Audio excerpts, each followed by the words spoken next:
Dopamine is a neurotransmitter that plays a major role in reward-motivated behavior, motor control, and several other functions. It's a natural part of our brain's functioning, and in healthy doses, it can motivate us to achieve our goals and experience pleasure. However, when we become overly dependent on activities or substances that release dopamine, there can be downsides, and I'm going to talk about some of them. Welcome back to Savvy Psychologist. I'm your host, Dr. Monica Johnson. Every week on this show, I'll help you face life's challenges with evidence-based approaches, a sympathetic ear, and zero judgment. While dopamine plays an integral role in several positive and essential physiological processes, an over-reliance or misuse can lead to significant drawbacks. Dopamine, a prominent neurotransmitter in the brain, is often colloquially referred to as the feel-good chemical. Its role in regulating mood, motivation, and reward is crucial for our survival. It signals pleasure and satisfaction, creating a sense of well-being and pleasure. It is released during pleasurable situations, stimulating us to seek out the pleasurable activity or occupation, ensuring the perpetuation of life-sustaining activities like eating and procreation.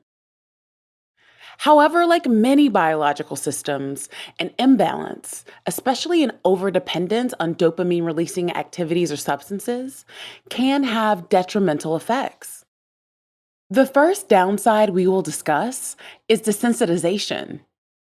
Natural activities provide a balanced release of dopamine.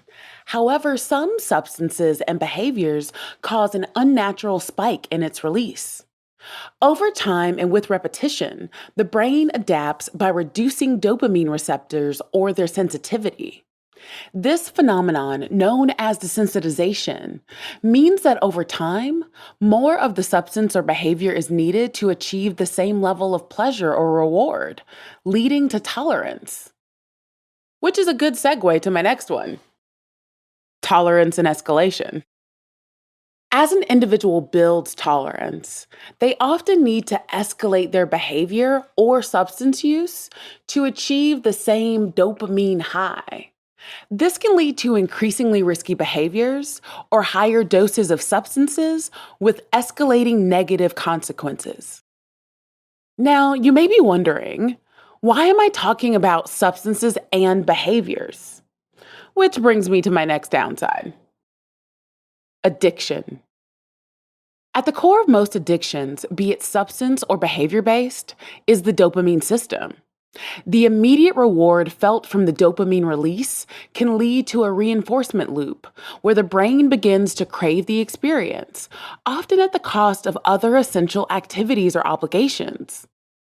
How many of you avoid seeing the screen time notification alert come up on your iPhones? When you look and see that it is increasing week over week, what does that mean to you? I would venture to bet you aren't using your phone to talk with or text with your friends and family for 10 hours a day. When that screen time alert comes up, the majority of it is likely scrolling through various social media apps, which is linked to dopamine overuse. Whether you want to take responsibility for it or not, some of your actions could be damaging to your mental health. This brings me to my next downside: mental health implications. Chronic dopamine overstimulation can be a contributing factor to several mental health disorders. Anxiety, depression, and even psychosis have been linked to dopamine imbalances. Moreover, withdrawal from dopamine-elevating substances can exacerbate these mental health issues, creating a vicious cycle. Next is impaired decision-making. An over-reliance on dopamine-releasing activities can cloud judgment. The immediate gratification offered by a dopamine surge can overshadow the potential long-term consequences of a decision, leading to choices that might be detrimental in the long run. I have seen so many patients show up wanting a quick fix, a drug, a hack for their mental health due to this desire for immediate gratification. This is not to minimize the pain and suffering that someone may be going through or the legitimacy of wanting to feel good in a moment. But sometimes we can do things that lead to poorer outcomes in the long term and that aren't helpful for anyone. In fact, when I talk to patients, I tell them that when you show up to therapy after sometimes decades of strife, I am going to give you realistic timelines and strategies. And I remind them of one of my favorite Princess Bride quotes: "Life is pain, Highness. Anyone who says differently is selling something." Another potential downside of dopamine is physical health concerns. While dopamine itself is a natural part of our physiology, many substances that artificially boost its levels come with a litany of physical health risks. For instance, drugs like cocaine or methamphetamines, known to significantly elevate dopamine levels, can damage the cardiovascular system, the respiratory system, and more. And finally, societal and occupational impacts. Over time, someone's overdependence on dopamine releasing behaviors or substances can erode their societal ties. Neglect of familial responsibilities, impaired professional performance, financial difficulties, and even legal troubles can arise. I have spoken to so many people who lack close relationships. They aren't engaging in pro-social activities, and it's leading to more loneliness. Additionally, I have also seen folks go into debt because they are so engaged with social media that they have to buy every product that comes across on TikTok or Instagram. We often think of addiction or overuse in terms of illicit drugs, but there are socially accepted practices that can also have addictive qualities for us.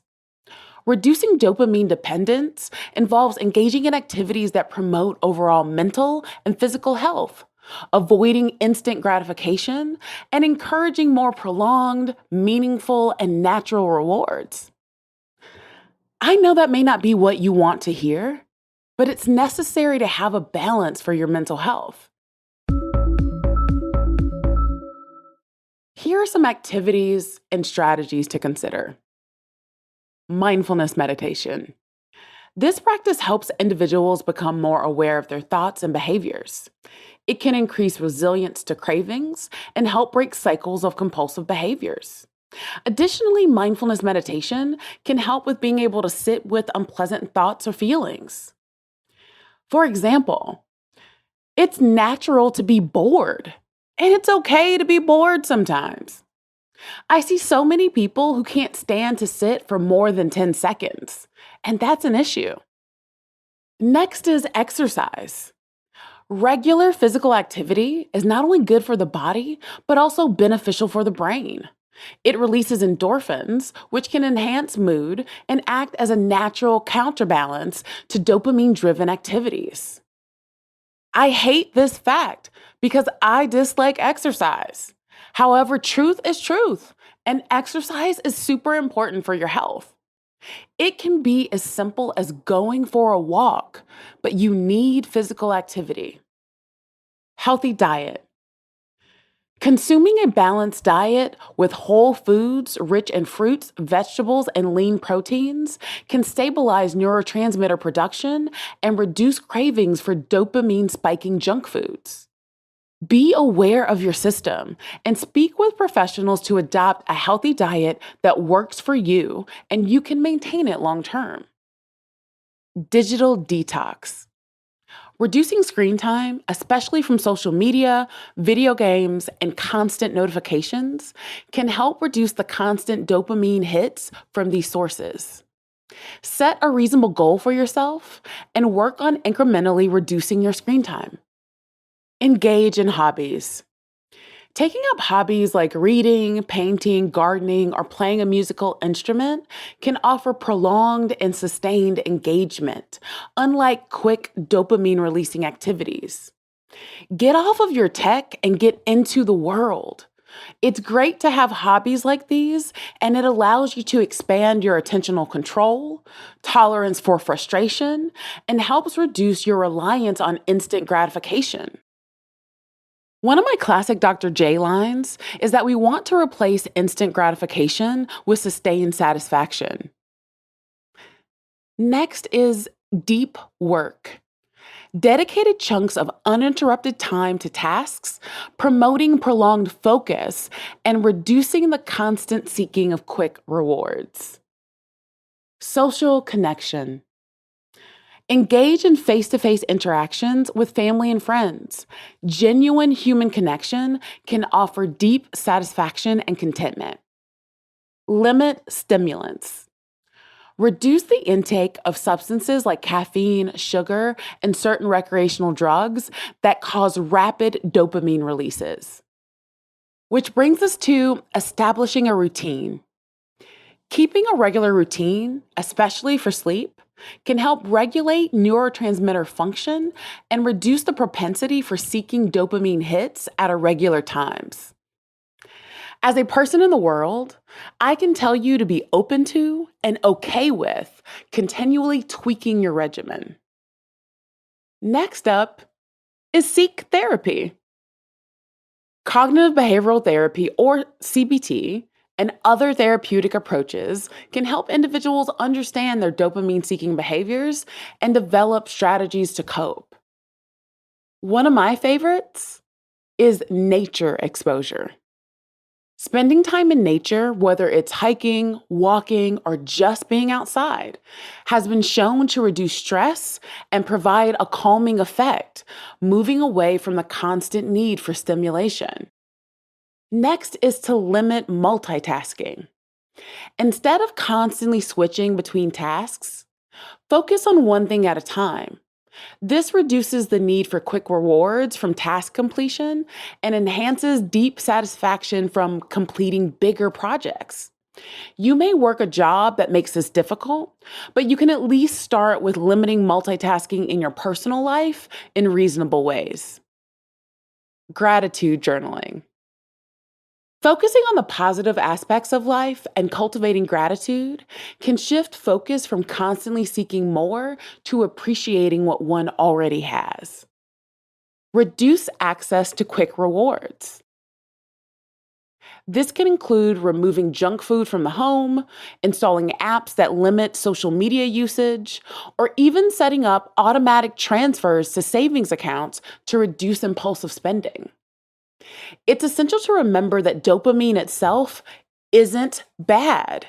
It's a necessary neurotransmitter for motivation, pleasure, and several essential functions.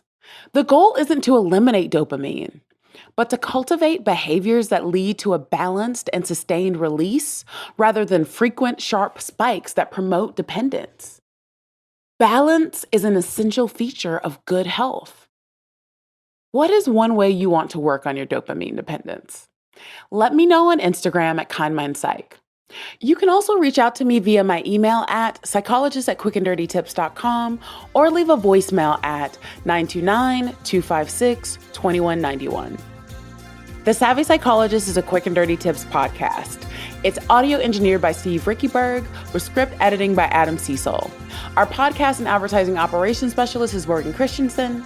Our digital operations specialist is Holly Hutchings.